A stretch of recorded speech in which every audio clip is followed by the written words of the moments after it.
Today we have our morning cup of tea or coffee latte from a cup or mug, without much thought for the china we drink it from. This is because it's become such an integral aspect of our 21st century lifestyle. The ceramic ware it derived from, known as porcelain, as a commodity, aided the growth of both the East and Western world's economies and benefited their social and cultural development for centuries. Porcelain is a translucent hard-paste ceramic ware that was brought across the old Silk Road to the courts of Europe from Far Eastern Cathay, we now know as China, during the Ming Dynasty, 1368 to 1644.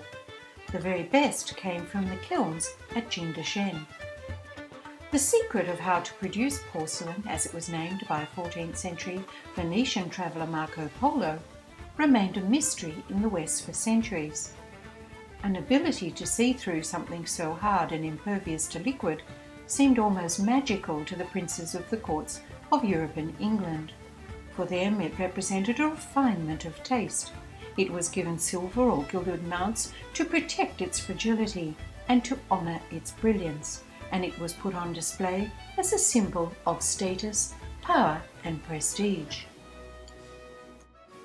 By the beginning of the 18th century, the rituals associated with tea and coffee drinking were in the ascendancy in Europe, England and America, so the commercial advantages of producing a competitive product to that of the long-standing Eastern trade was highly motivating.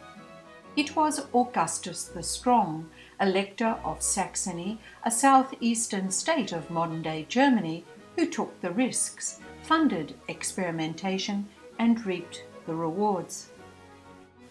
He brought together two unlikely characters, German mathematician, physicist, physician and philosopher Einfried Voltaire von Schellinghaus, and a young alchemist of dubious reputation, Johann Friedrich Böttger. Carrying out trials to test the heat resistance and chemical changes of Saxony's earths and minerals at very high temperatures, they achieved a hard-paste red stoneware by 1703.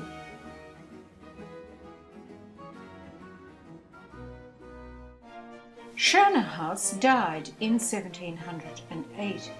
A year before, a report to the king on the 28th of March 1709 said that Böttger could make good white porcelain with finest glazing and painting in such perfection as to at least equal, if not surpass, the Eastern production. This was a boast, because it took several more years for the Saxon porcelain factory to eventually rival Oriental wares. By then the laboratory was far too small, and in 1710 they moved it to the old fortress at the town of Meissen. At the Leipzig Easter Fair of 1710, the Meissen factory exhibited for the very first time. Black glazed red stonewares promoted Saxony's industries and their luxury goods. They were described in the Leipzig Gazette as lacquered like the most beautiful Japanese products, and the painting on these wares is traditionally attributed to Martin Schnell, who is known to have worked for Meissen between 1711 and 15. The manufacture of the new European porcelain differed from the Chinese by its relatively high proportion of the mineral kaolin, about 50% against the Chinese 30%. They were experimenting, and it would be wrong to imagine at all that they were very scientific about what they were doing.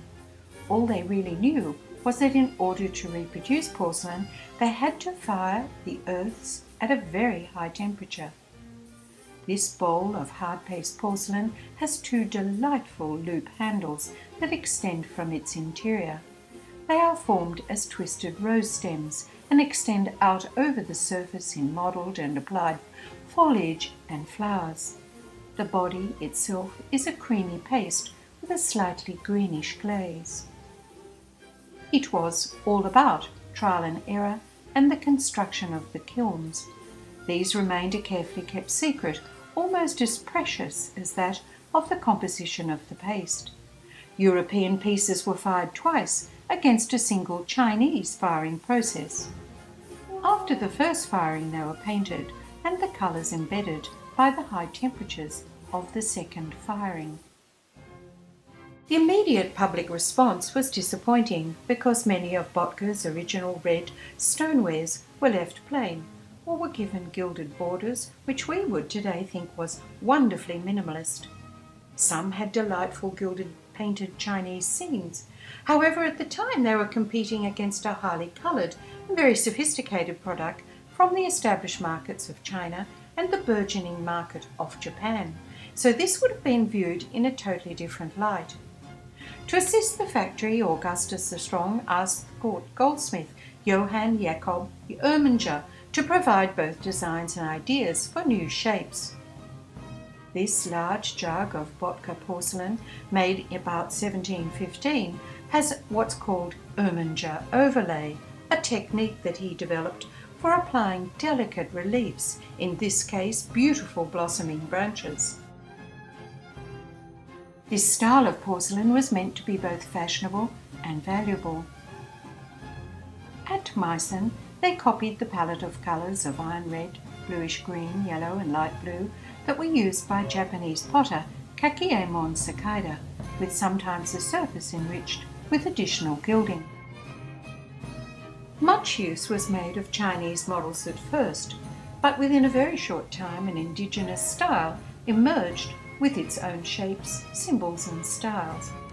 With improvements, Botka's red stonewares became extremely fashionable at court.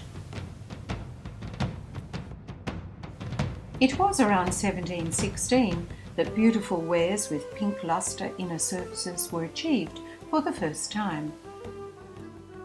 It was a dangerous technique whose recipe included mercury that gave a metallic glow to the glaze. Only a few experimental pieces survive, developed by Botka, who wrote to the king in 1717, saying, "These works are, so to speak, my firstborn children, and I trust you will therefore not take it amiss when I say that for myself I love them tenderly, and I try to bring them into the high esteem and opinion of others." Gradually, new techniques for polishing and engraving were developed, and eventually, with artistic innovation, the appropriate response came from the public. The Meissen Porcelain factory was on its way to success.